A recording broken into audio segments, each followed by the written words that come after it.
우리 예수 믿는 사람들이 장차 들어가서 살 천국은 너무너무 살기 좋은 곳이고 또 행복한 곳이라고 믿습니다.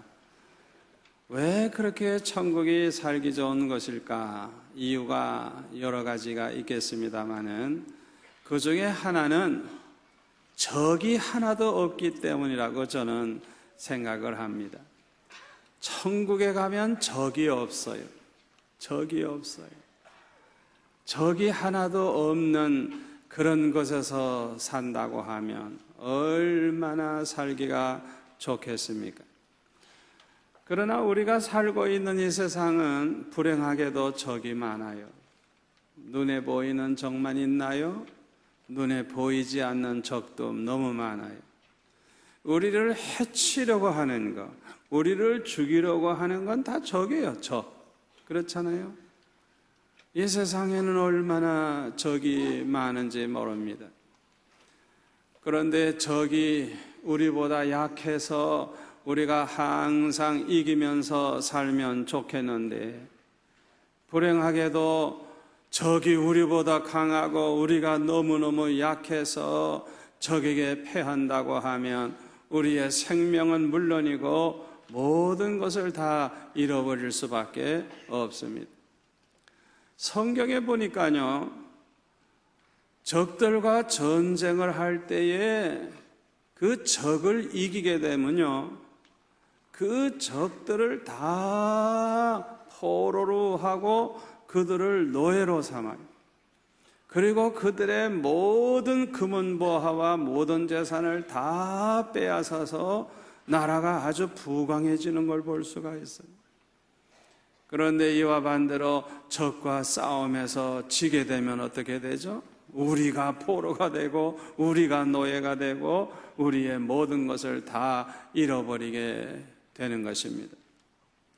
그러므로 이 적과의 싸움에서 항상 이겨야 되는데, 이기기 위해서는 그만큼 힘을 길러야 하는 것입니다.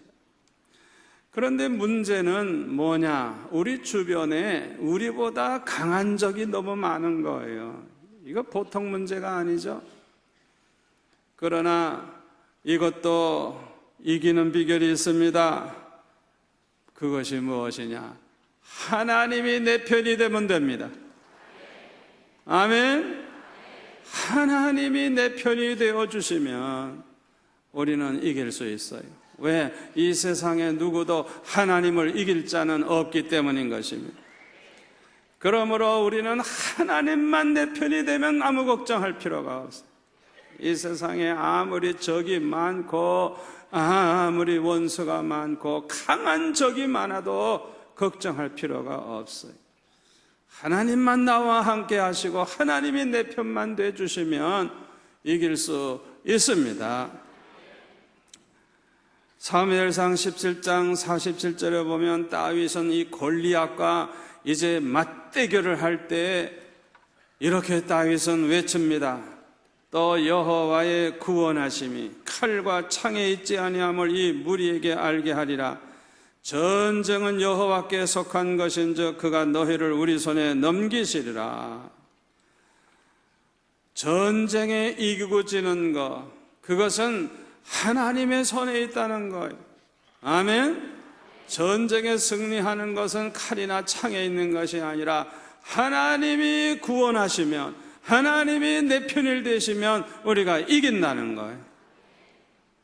이렇게 다윗은 담대한 믿음을 가지고 전쟁에 이기고 지는 건 하나님께 속한 것이라고 하면서 담대하게 나아가서 골리앗의 목을 베는 걸 볼 수가 있어요. 역대하 20장에 보면은 유다 왕 여호사밧 때에 암몬 자손과 모압 자손과 세일산 사람들이 연합군을 이루어 가지고 쳐들어오는데 얼마나 어마어마한 군사가 쳐들어오는지 이 여호사밧이 보니까 도저히 상대를 할 수가 없어요. 그러니까 어떻게 합니까? 너무너무 두려우니까 하나님 앞에 기도하기 시작을 합니다. 혼자 기도하는 게 부족하니까 온 백성에게 금식하라고 공포를 하고 온 백성과 함께 하나님 앞에 부르짖으며 하나님 앞에 간구합니다. 6절에 보니까 이렇게 기도합니다. 우리 조상들의 하나님 여호와여, 주는 하늘에서 하나님이 아니시니까 이방 사람들의 모든 나라를 다스리지 아니하시나이까. 주의 손에 권세와 능력이 있사오니 능히 주와 맞설 사람이 없나이다. 12절에 넘어가 보니까 우리 하나님이여, 그들을 징벌하지 아니하시나이까. 우리를 치러 오는 이 큰 무리를 우리가 대적할 능력이 없고 어떻게 할 줄도 알지 못하옵고 오직 주만 바라보나이다. 도저히 그들과 상대해서 싸울 우리는 힘이 없다는 거예요. 그러니까 하나님만 바라본다고 하면서 하나님 앞에 부르짖었어요. 하나님이 그 기도를 들으시고 하나님의 영이 스가랴의 아들 야하시엘에게 임해가지고 그가 예언을 합니다. 15절에 보면 야하시엘이 이르되 온 유다와 예루살렘 주민과 여호사밧 왕이여 들을지어다. 여호와께서 이같이 너에게 말씀하시기를 너희는 이 큰 무리로 말미암아 두려워하거나 놀라지 말라. 이 전쟁은 너에게 속한 것이 아니요 하나님께 속한 것이니라. 17절 이 전쟁에는 너희가 싸울 것이 없나니 대요를 이루고 서서 너희와 함께한 여호와가 구원하는 것을 보라. 유다와 예루살렘아, 너희는 두려워하지 말며 놀라지 말고 내일 그들을 맞서 나가라. 여호와가 너희와 함께하리라. 이렇게 예언을 했습니다. 이 응답을 받으니까 여호사밧 왕이 얼마나 믿음이 생기는지, 거기 21절에 보면 백성들과 의논을 해가지고 찬양팀을 구성해가지고 거룩한 예복을 입히고 그 군대보다도 맨 앞에 이 찬양대를 앞세워가지고 하나님을 찬양하기 시작을 했습니다. 여호와께 감사하세, 그의 인자하심이 영원하도다. 이런 가사의 찬송을 부르면서 나아갈 때에 하나님께서 언제 복병을 마련해 주셨는지, 그냥 이 암몬 자손과 모압 자손이 세일산 사람을 다 진멸시키고 그 다음엔 자기끼리 막 쳐서 죽이는데 살아남은 자가 하나도 없고 다 죽어버렸어요. 하나님이 어떻게 싸우시고 어떻게 적들을 패하게 하시는가를 그저 구경만 하면 됐어요. 여러분, 전쟁에 이기고 지는 거, 죽고 사는 거, 오직 절대 주권을 가지신 하나님의 손에 있는 줄 믿습니다. 그러므로 전도서 9장 11절에 보니까 이렇게 말합니다. 내가 다시 해 아래서 보니 빠른 경주자들이라고 선착하는 것이 아니며 용사들이라고 전쟁에 승리하는 것이 아니며 지혜자들이라고 음식물을 얻는 것도 아니며 명철자들이라고 재물을 얻는 것도 아니며 지식인들이라고 은총을 잇는 것이 아니니. 여러분, 그렇죠? 세상에 제일 빠른 사람이라고 금메달 따는 거 아니에요. 글쎄 경기하는 날 글쎄 설사가 날 게 뭐예요? 경기하는 날 사고가 날 게 이게 뭐예요? 그러니까 실제로 금메달 딴 사람보다 더 빠른 사람이 세상엔 많이 있는 거예요. 하나님의 손에 있는 줄 믿습니다. 용사라 그래서 전쟁에 다 이기나요? 자기들끼리 싸워가지고 다 죽어버리는데 전쟁에 이기고 지고가 어디 있어요? 그러니까 이 세상은 가만히 보면 힘 있는 자가 다 이기고 잘 되는 것 같지만은 그렇지가 않다는 거예요. 하나님의 손에 있는 줄 믿습니다. 다윗은 그런 체험을 많이 했어요. 때로는 숫자가 13고 힘이 없어도 하나님이 함께 하시니까 이기는 것을 많이 체험을 했어요. 그래서 시편 24편 8절에 보니까 다윗은 이렇게 말합니다. 영광의 왕의 누시며 강하고 능한 여호와시여 전쟁에 능한 여호와시로다. 27편에 보니까 여호와는 나의 빛이요 나의 구원이시니 내가 누구를 두려워하리요? 여호와는 내 생명의 능력이시니 내가 누구를 무서워하리요? 악인들이 내 살을 먹으려고 내게로 왔으나 나의 대적들 나의 원수들인 그들은 실족하여 넘어졌도다. 군대가 나를 대적하여 진칠지라도 내 마음이 두렵지 아니하며 전쟁이 일어나 나를 치려 할지라도 나는 여전히 태연하리로다. 두려워함이 없다는 거예요. 하나님이 나와 함께 해주시니까 아무것도 걱정할 필요가 없다는 거예요. 그러면 항상 하나님이 내 편이 되어 주셔서 적과의 싸움에 이기는 비결이 무엇일까요? 그것은요, 우리가 하나님의 말씀대로 순종하면서 사는 거예요. 여러분, 말씀대로 순종하는 것이 곧 생명이요 축복이라는 걸 믿으시기를 바랍니다. 우리는 하나님의 말씀을 따르며 그 말씀을 지키되 기쁨으로 마음을 다해서 하나님 사랑하는 마음으로 하나님을 기쁘시게 해드리는 마음으로 말씀대로 살아가는 성도가 될 수 있기를 바랍니다.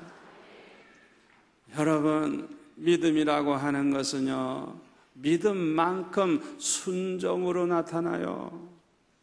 여러분, 순종함이 없는 믿음은 죽은 믿음입니다. 죽은 믿음. 행함이 없는 믿음은 죽은 믿음이라 그래서요. 그 사람이 얼마나 말씀대로 사느냐, 그거 보면 그 사람의 믿음 상태를 알 수가 있는 거예요. 믿음의 수준을 알 수가 있는 거예요.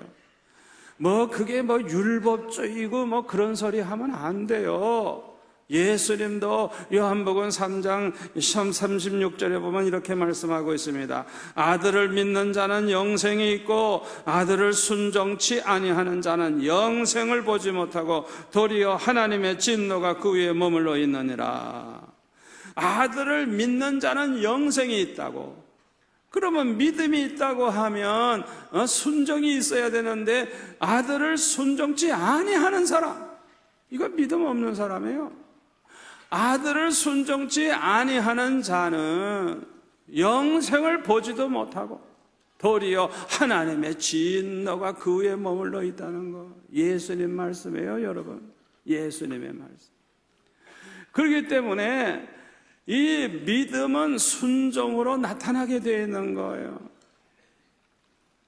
여러분, 하나님의 말씀에 순종하는 자가 되시기를 바랍니다. 여러분, 하나님 말씀대로 순종하되 기쁨으로 하세요.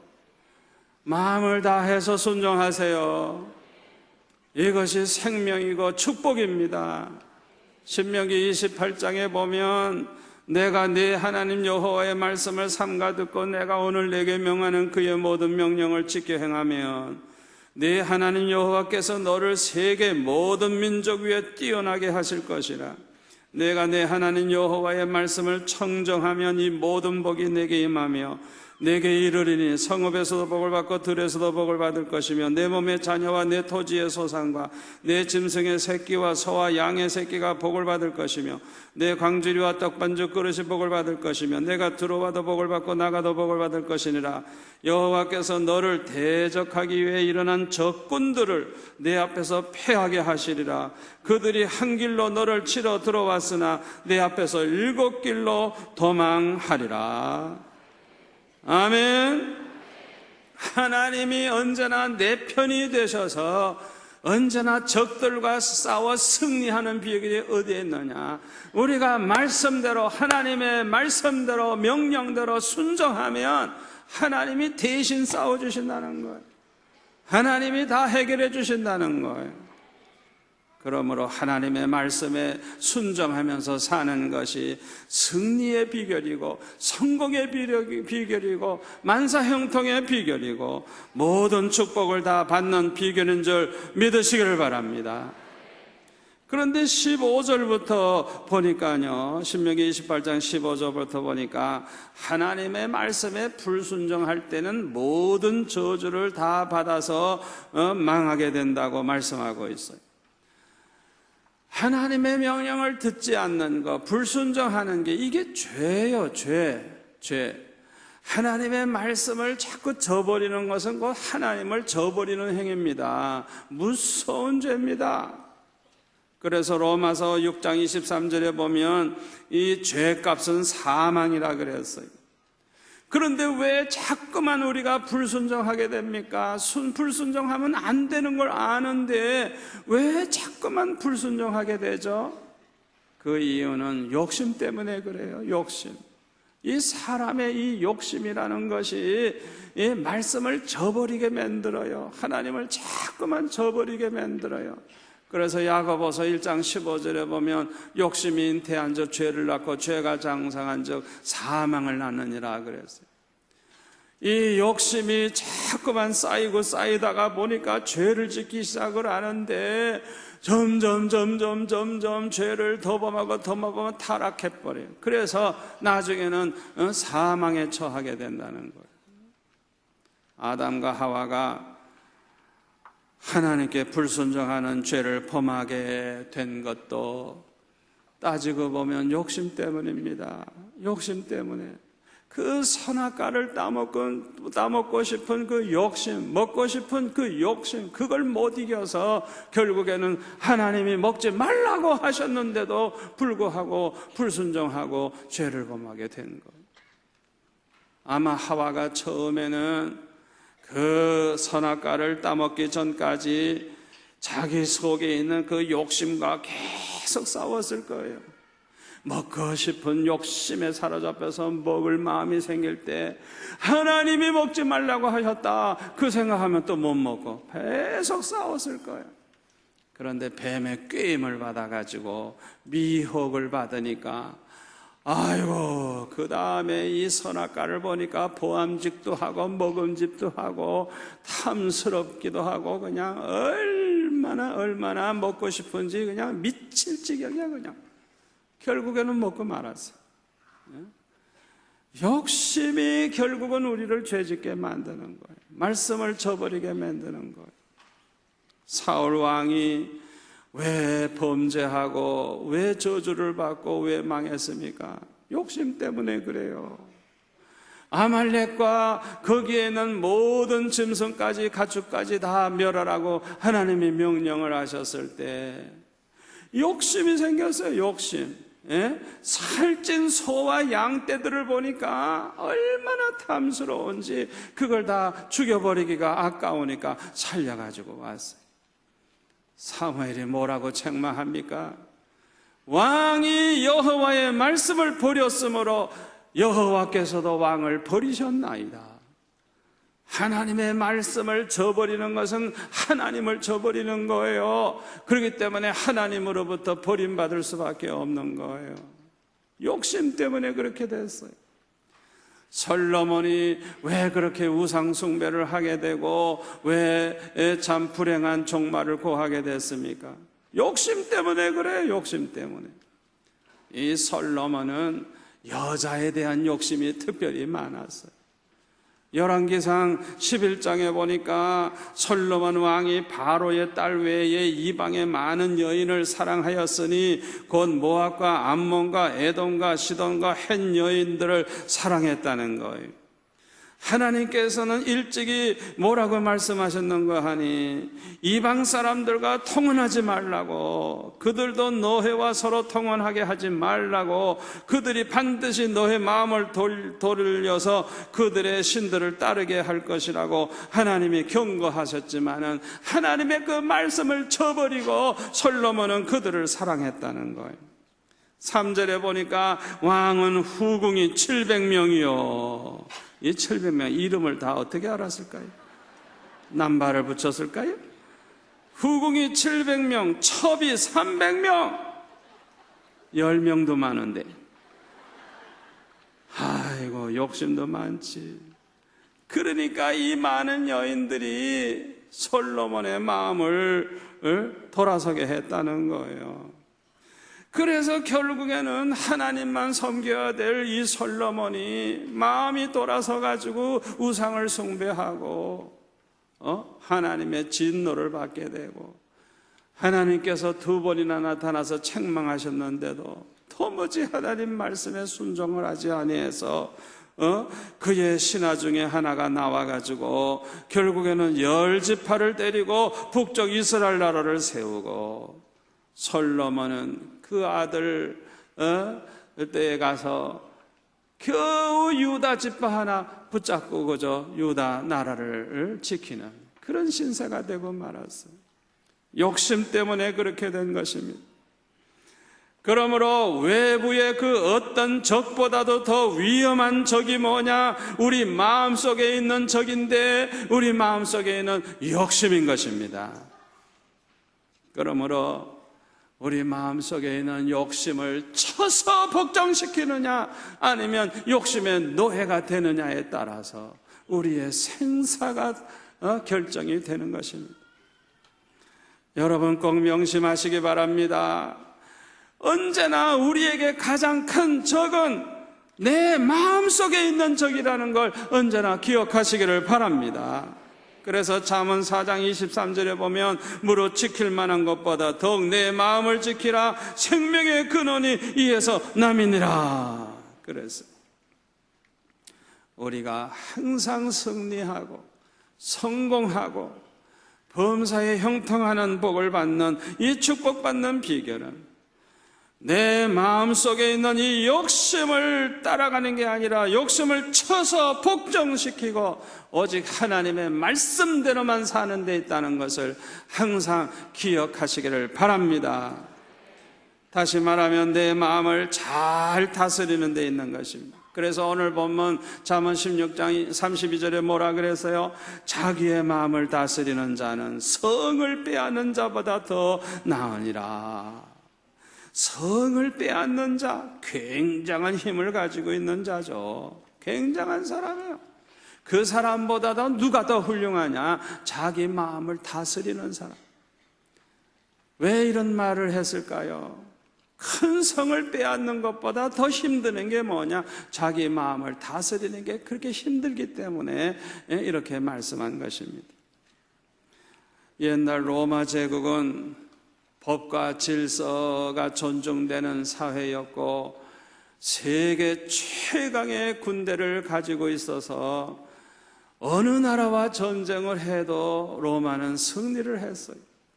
그래서 전 세계를 다 식민지로 만들고 얼마나 강한 나라를 이루었는지 모릅니다. 그러나 이렇게 강대한 국가였던 이 로마가 게르만족의 이제 침략을 받았을 때 힘없이 무너지고 말았어요. 어떻게 이렇게 강한 나라가 이렇게 형편없이 쉽게 망할 수가 있느냐? 도대체 왜 그렇게 됐느냐? 여기에 대해서 에드워드 기본이라고 하는 사람은 그 이유를 이렇게 5가지로 말하고 있습니다. 첫째로는 너무나 음란한 나라가 되어서 이혼이 급증하게 되었고 따라서 가정들이 다 파괴되었기 때문이라 그랬어요. 두 번째로는 정신을 혼미케 하는 술과 향락 상품 소비가 극심했기 때문이라 그랬어요. 세 번째로는 쾌락주의에 빠져 있었고 잔악한 스포츠에 열광했기 때문이라 그랬어요.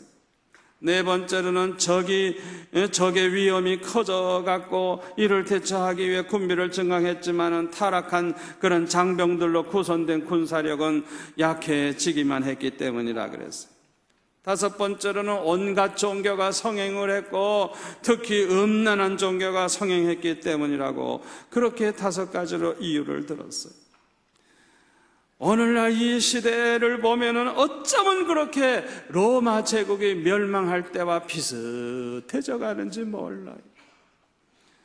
우리에게 주는 경고인 줄로 믿습니다. 사회가 이렇게 병들게 되면 나라가 약해질 수밖에 없고 그러다가 보면 힘없이 망할 수밖에 없는 겁니다. 로마가 이렇게 멸망하게 된 것은 마음을 지키지 못했기 때문에 결국은 이렇게 망한 거예요. 그들은 마음을 지키지 못해서 결국에는 죄악에 관영하게 되었고 죄악이 관영하게 되니 하나님의 심판을 받을 수밖에 없었고 따라서 게르만족의 침략을 받아 멸망하게 된 것입니다. 마음을 지키지 못하면 욕심의 노예가 됩니다. 따라서 타락하게 되고 결국에는 망할 수밖에 없는 겁니다. 사랑하는 성도 여러분, 그러면 우리는 어떻게 하면 우리 자신의 마음을 잘 다스리는 자가 될 수 있을까요? 우리 마음 속에는요, 죄악의 본성이 남아있어요. 이 죄악의 본성은 우리 속에 뿌리를 깊이 내리고 있기 때문에 좀처럼 뽑아낼 수가 없어요. 그래서 저와 여러분 각자 속에는 죄악의 이 뿌리가 남아있어요. 그래가지고 그냥 기회만 생기면 머리를 들고 그 죄악의 본성이 그냥 밖으로 나와요. 밖으로 나와요. 다윗을 보세요. 그렇게 거룩하고 훌륭한 왕이지만은 어느 날 낮잠을 자고 일어나가지고 궁전 지붕에서 바람 쐬고 있다가 웬 젊은 여자가 뻘거벗고 목욕하는 것을 보는 순간 음욕이 솟아나오는데 그걸 이기지를 못하고 우리야 장군의 아내라는 걸 알면서도 그 여자를 취하고 그 다음에는 남편을 죽이고 엄청난 죄를 범한 걸 볼 수가 있어요. 저와 여러분도 마찬가지예요. 우리 안에는 이 죄악의 본성이 있어서 얼마나 넘어지기 쉬운지 몰라요. 그러므로 저와 여러분이 우리 자신의 마음을 항상 잘 다스려서 승리의 삶을 살 수 있는 비결은 항상 깨어 기도해야 될 줄 믿습니다. 항상 말씀의 은혜를 받고 말씀으로 무장해야 될 줄로 믿습니다. 그래서 우리는 믿음 충만한 성도가 되어야 할 줄로 믿습니다. 믿음 무장을 해야 돼요. 믿음 무장. 종교교육자인 말틴 루터가 참으로 큰 일을 한 사람입니다. 그의 종교교육으로 말미암아 세상이 달라졌어요. 얼마나 축복인지 몰라요. 그런데 이 말틴 루터에게 계속해서 위협하고 죽이려고 하고 얼마나 어려움을 많이 당했는지 몰라요. 그러니까 그를 사랑하는 친구인 멜랑커턴이라고 하는 사람은 늘 편지에 어떤 문제가 없느냐, 어떤 문제가 있느냐 항상 그렇게 질문을 했다고 합니다. 그런데 말틴 루터는 대답하는 편지에서 뭐라고 기록을 했는가 하니 우리에게 문제가 없을 때가 언제 있느냐? 문제가 있는 게 문제가 아니다. 믿음이 없는 게 문제다. 그렇게 대답을 했다는 거예요. 여러분, 문제는 항상 생기기 마련해요. 우리 주변에는 원수들이 얼마나 많은지 몰라요. 그게 문제가 되는 게 아니라 뭐가 문제예요? 믿음이 없는 게 문제예요. 우리가 믿음만 무장하고 있으면 걱정할 필요가 없는 줄로 믿습니다. 아멘. 이스라엘 백성들이 아랍과 6.1 전쟁에서 승리를 했죠.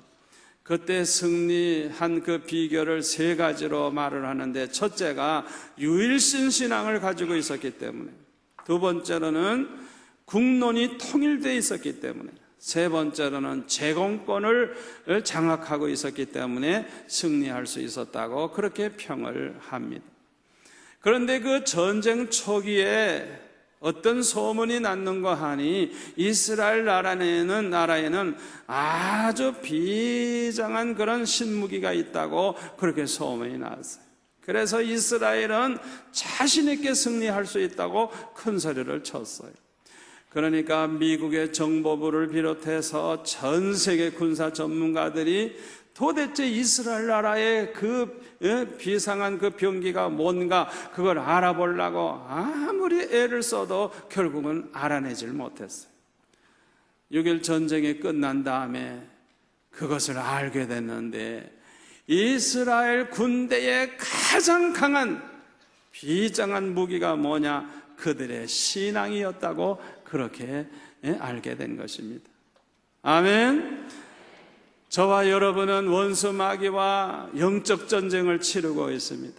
원수 마귀는 어떻게 해서든지 저와 여러분의 그 욕심을 자꾸만 이렇게 자극을 해가지고 죄 짓도록 만들고 타락하게 만들고 마귀의 종이 되게 만들고 멸망하도록 만들려고 발악을 하고 있습니다. 이 원수 마귀와 싸워 이기는 비결이 무엇일까요? 한 가지밖에 없어요. 그 뭐냐? 성령 충만한 믿음의 사람이 되는 것입니다. 아멘. 성령 충만한 믿음의 사람이 되어야 나 자신을 쳐서 복종시키고 내 욕심을 쳐서 거꾸로 틀리고 오직 하나님의 말씀대로만 사는 가운데 승리의 영광을 누리게 될 줄로 믿습니다. 기도하겠습니다. 아버지 하나님 감사합니다. 우리에게 꼭 필요한 말씀, 우리가 들어야 할 말씀을 주시니 감사합니다. 우리 눈에 보이는 세상의 적들 때문에 염려할 것이 아니고 그보다 더 위험한 것은 우리 마음속에 있는 욕심이라는 걸 깨닫게 하시니 감사합니다. 욕심 따라 살다가 하나님 말씀 저버리고 하나님을 저버리고 멸망의 길로 가는 사람 하나도 없게 하여 주옵소서. 이 자리에 계신 모든 성도들은 욕심을 쳐서 거꾸로 틀리고 마음을 잘 다스리는 가운데 말씀을 붙잡고 살고 말씀대로 순종을 해서 언제나 하나님이 앞서 행하시며 여호와 일의 축복을 주시는 복을 누리게 하여 주옵소서. 예수님의 이름으로 기도하옵나이다. 아멘.